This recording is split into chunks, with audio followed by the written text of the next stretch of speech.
Alex, good evening and welcome to the show. We often talk about the culture wars on this program.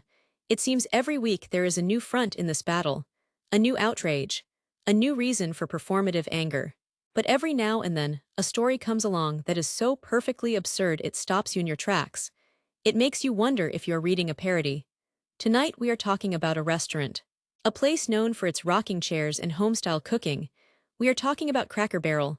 Yes, Cracker Barrel, the new ground zero for right-wing distress, the source of this newfound panic. Their logo, I am not making this up. A conservative pastor looked at the logo which has existed for decades and saw not a Cracker Barrel but something sinister. He saw a whip. And from there the outrage machine did what it does best. It spun up. Suddenly, a family restaurant logo was a source of deep offense for a certain segment of the political right. The very same people who have spent years decrying so-called cancel culture and branding their opponents as overly sensitive snowflakes. Joining me tonight to discuss this are political analyst Maria Sanchez and columnist David Chen. Maria, let me start with you.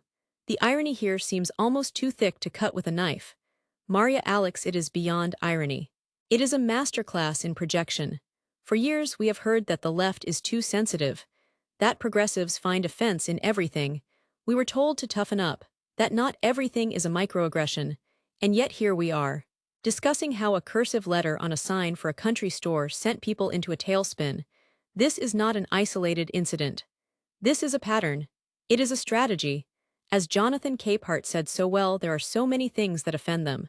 They were offended by Dr. Seuss. They were offended by Mr. Potato Head. They were offended by the color of M and Miss. They were offended by a beer can. And now they are offended by the Cracker Barrel logo. It is an endless conveyor belt of manufactured grievance. The goal is not to address a real problem. The goal is to keep the base angry and energized over trivialities. Alex, David, you come from a more conservative perspective. What is your take on this? Is this a real concern within the movement, or is this a fringe element getting amplified? David, Alex, it is deeply embarrassing. This is not conservatism. Conservatism is supposed to be about principles. Limited government, fiscal responsibility, individual liberty. It is not about seeing secret nefarious messages in the branding of a restaurant that sells biscuits and gravy. This is a fringe element, absolutely. But the problem is that the fringe is being amplified by major voices in conservative media and politics. They seize on these ridiculous stories because they generate clicks and engagement.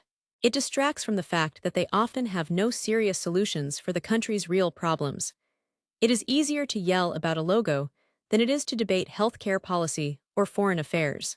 It is a disservice to voters who are concerned with their jobs, their families, and their future. This is not a serious political movement. It is a tantrum. Alex, that word you used, David, embarrassing. It feels right. And Maria, the term snowflake. It was used as a pejorative for years. A way to dismiss the concerns of young people or liberals.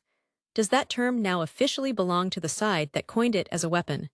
Maria, it certainly seems that way. If your entire political identity is based on what you are against, and what offends you, then you cannot credibly accuse others of being too sensitive. Look at the list again. Rainbows on merchandise. A black actress in a fantasy show. A coffee cup, a brand of shoes. The list is long and it is frankly pathetic.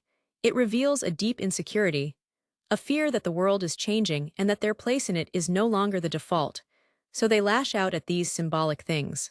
They cannot stop cultural change, so they try to cancel a beer brand or boycott a retail store. It is a desperate attempt to feel in control, but what they are really doing is exposing their own fragility. They are the snowflakes they always warned us about melting under the slightest heat of a changing world. David, and it backfires, Alex. It almost always backfires. Look at what happened with Bud Light. Look at what happened with Target. These campaigns do not just fail, they often end up hurting the company a little, but mostly, they make the people pushing the boycotts look foolish and out of touch.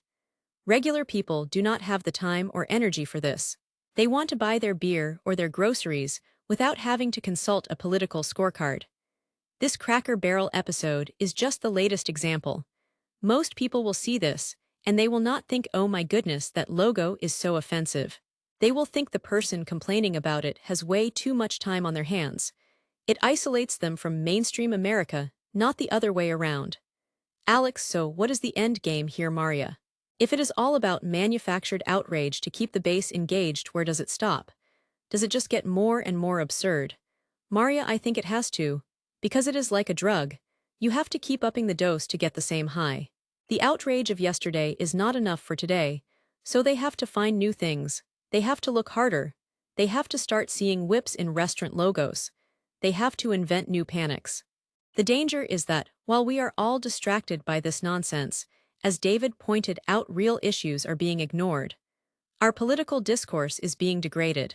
We are arguing about cartoons and logos instead of debating the future of our country. And that is the real tragedy of this whole charade. It is a massive diversion.